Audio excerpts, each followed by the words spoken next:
I'm a Shih Tzu and I've been for 14 years, and I totally understand where you're going, because I cannot tell you how much horror stories I have heard from, girls that I have trained, that they tell me about the Shih Tzu that was there previously or whatever on other boats. And I feel that it's not that they feel they're entitled. I honestly feel that they are working from a place of fear, because they don't know what the fuck they're doing. Okay.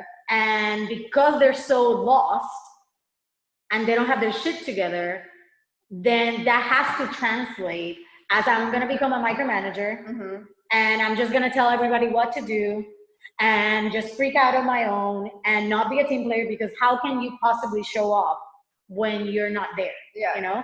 So I feel like, honestly, like this is the main problem, not problem, but the main issue that I encounter with any team member, whether that be deck or Shih Tzu. And I think you being part of the interior team, in the sense of you being in the galley, you have a lot of interaction with the service team. Yeah. And totally, and I think, the same goes with chefs, prima donna chefs, that thing that they are entitled to. I don't know what the fuck.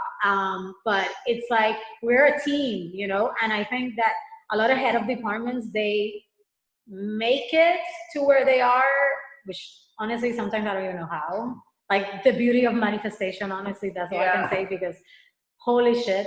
But I think a lot of them make it because of circumstances of like, oh, I don't know, the resume looks one way, so then they get the opportunity. They may suck at that, then they get fired or they leave, but the resume keeps telling a different story of what the real story is. And then they continue, and then it's almost like people are not checking references. Like, honestly, people are not. Really? And like, I get my reference checked so much, and that's so annoying. So many people don't check references because they say, I don't believe in it because they can lie. I'm like, well, okay, maybe, but maybe they are also telling you the truth. At least it can give you a 50-50, perspective of who you're hiring, because a resume doesn't tell me but anything. I think it's really annoying, like, especially because, like, I've been taking a year off. Now I'm, like, getting back in the industry, and it's like I'm registering with agents, and it's like, okay, I have all my reference letters, and it's like they still call, like, my captains, and they still do, like, phone calls. Like, what's the point of having a reference letter and getting, like, all these things, and then they I guess a reference them, letter is that a reference to a reference? Yeah. So then you get, because anybody can do Photoshop that, in that sense. That's like pretty hardcore though, if you're gonna. I've seen some crazy shit. One time they asked me to Photoshop, because I'm a graphic designer by trade, and they asked me to Photoshop this vessel, different expiry dates and things, so we could actually pass some Coast Guard kind of shit. I don't know if I know, some bullshit. And then I quit that job because I thought, wow, this is really scary. Like, these people are here to supposedly make sure that I'm safe, and this is not safe. Yeah. So I was like, I'm done. So shit like that happens. But I don't even know what the fuck we were talking about. So references. And people like faking them. Yeah. And the lack of people that are doing, not doing their job. And one thing is, like, I wonder, I believe that you cannot teach somebody to be proactive. You either have it or you don't. This is true.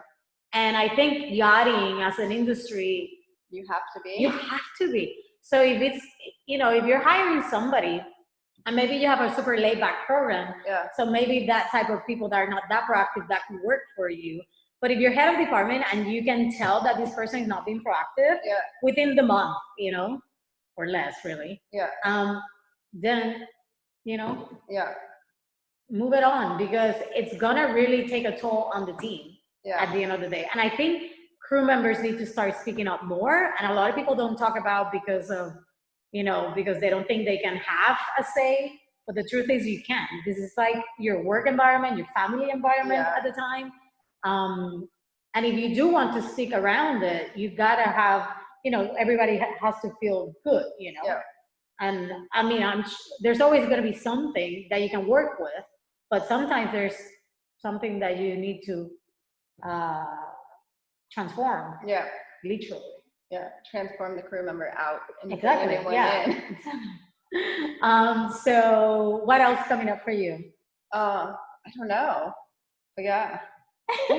So we were talking about personal space, how important personal space, and that brought up the whole thing about us as women having our menstrual cycle, and you guys understanding that within the week and the previous week of it, we're not going crazy, we're just feeling really low in our energy, and we need space and we need support from you guys, and that translates to be more kind, more compassionate, asking us, do you need help, how are you feeling, whatever, or just be silent. Sometimes that's enough. Not bringing up the fact that we're yes, on our menstrual exactly, cycle, because it may, and I think, you know, a lot of people bring up that, even women are bullied to each other because they feel uncomfortable around it. Yeah. You know? Yeah.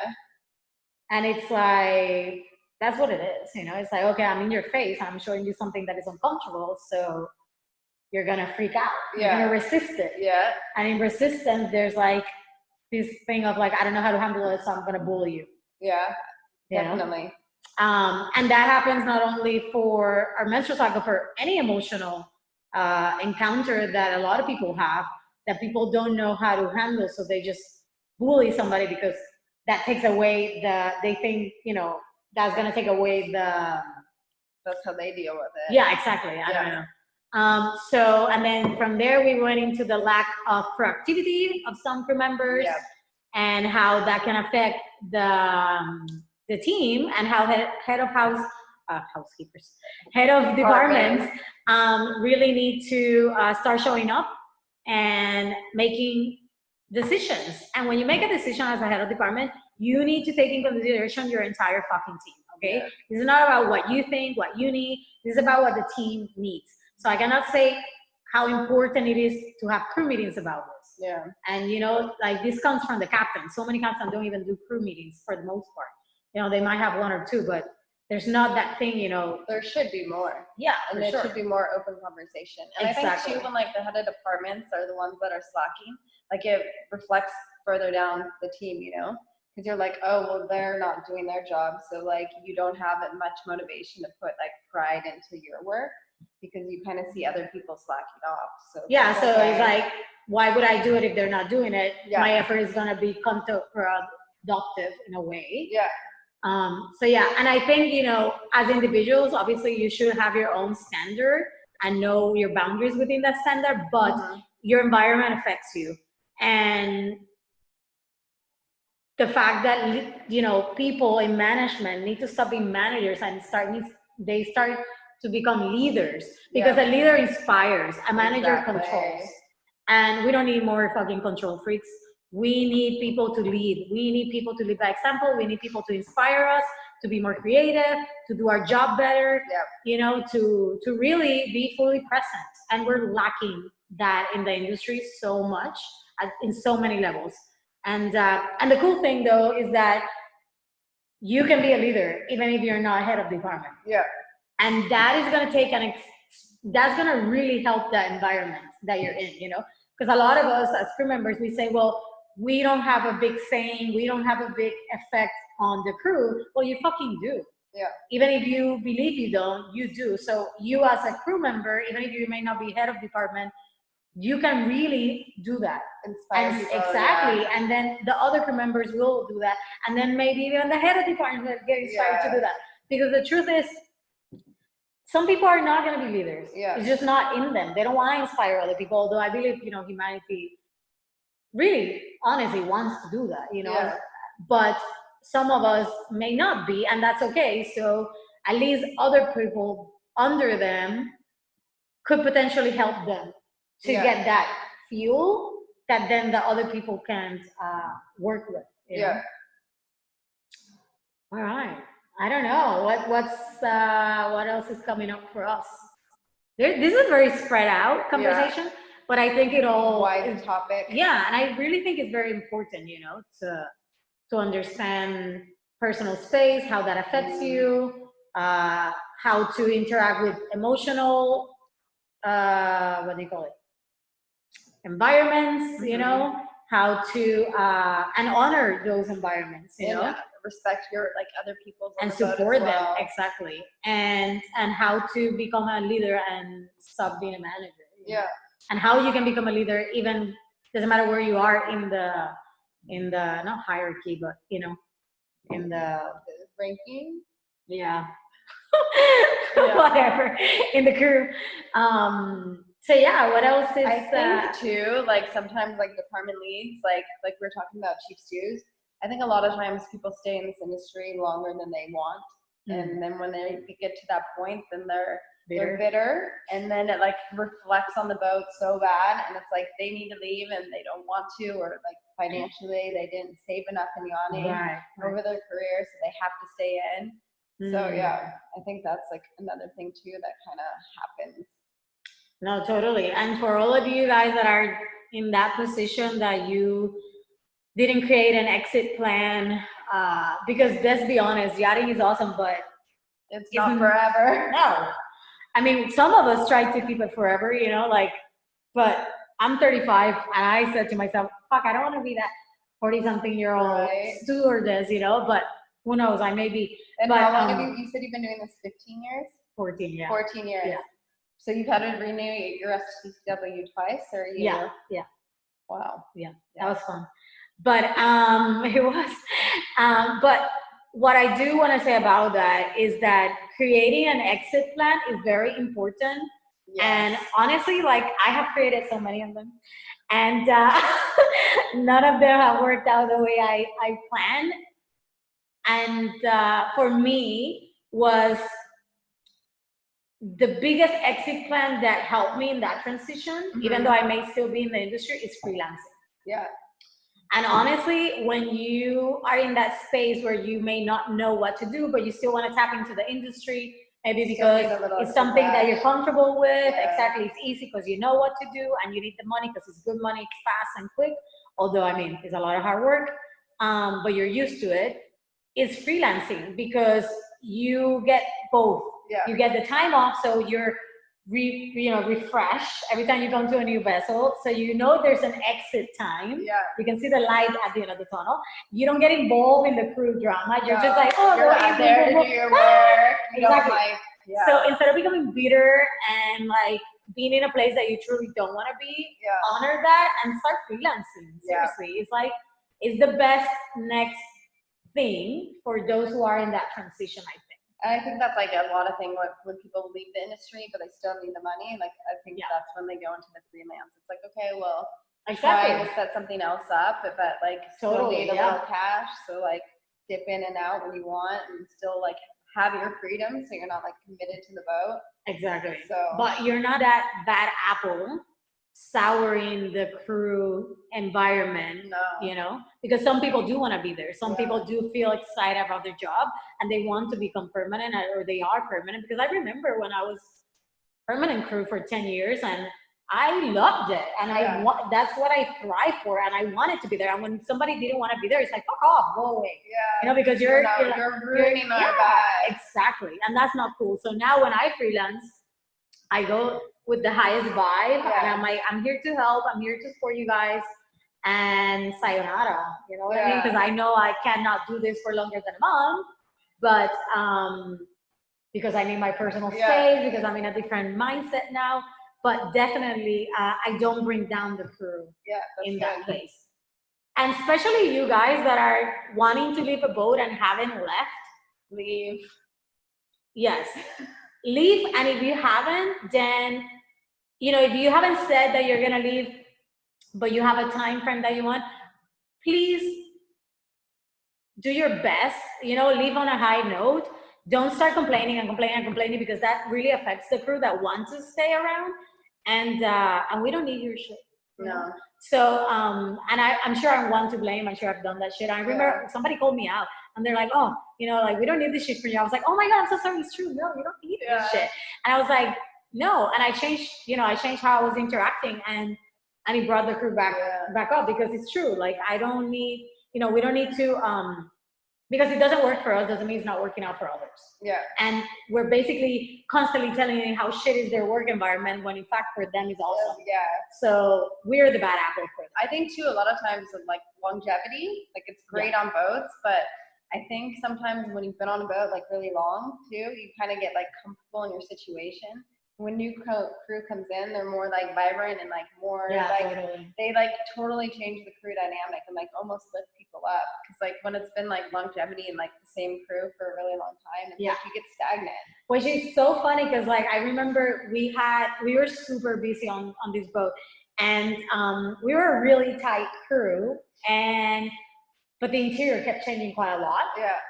And every time we had a new girl, the boys were like, oh, they just want to, they're so, like you said, so vibrant. And instead of uplifting themselves with that energy, they were annoyed and resistant to it. Because they were like, they don't get it. We're tired. We've been doing this for so long. Like, they're not part of it. They haven't suffered like we have. And I'm like, okay, dude, but like, what the fuck? Like, we should be happy that they want to be here and they're excited and they have the energy that we don't have. So, exactly. We can feed from that energy. Like, exactly. Uplift yourself. Yeah, exactly. And if you guys are the new crew coming into this, old crew that is completely tired and beat up, just have a little compassion and know that it's nothing personal. It's just that they could give a fuck right now because they're so tired. Yeah. So it's not that you're not welcome. But that's really interesting that you said that, because literally I remember the day that happened and this guy was like, they don't get it. Like, why are they so fucking happy? I'm like, okay, bro, you need to get laid and go on vacation. Yeah, right. Take a few steps away from the boat. Yeah. Like, if you're angry that someone's happy, there's something wrong. Yeah. So you said something, I forgot. What were you saying about previous to this? Longevity. Yeah. Yeah. This is why it's so important for the captain, especially, I think, because he's like the one that oversees all, that they really start understanding mental health and what that actually fucking means, and start doing things that promote it. Yeah. Because we're not promoting it in the industry. It's like more of like, we're gonna ride you until you're completely exactly, and then replace and you. Exactly.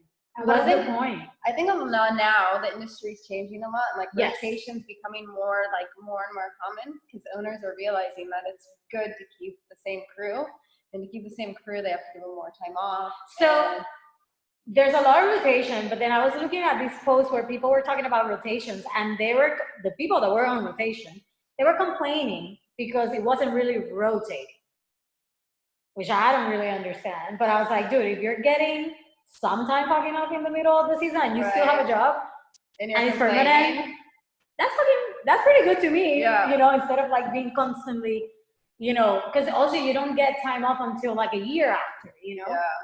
Which I think is complete horseshit. I think so too. You should have time off every time you're in the yard. Yeah. Every 6 months there should be a break. Yeah.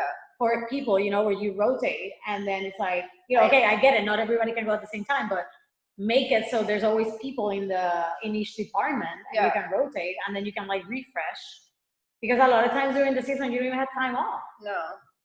And then you work those days, and then like a lot of boats won't make them up either. I know, that's complete crap, bullshit.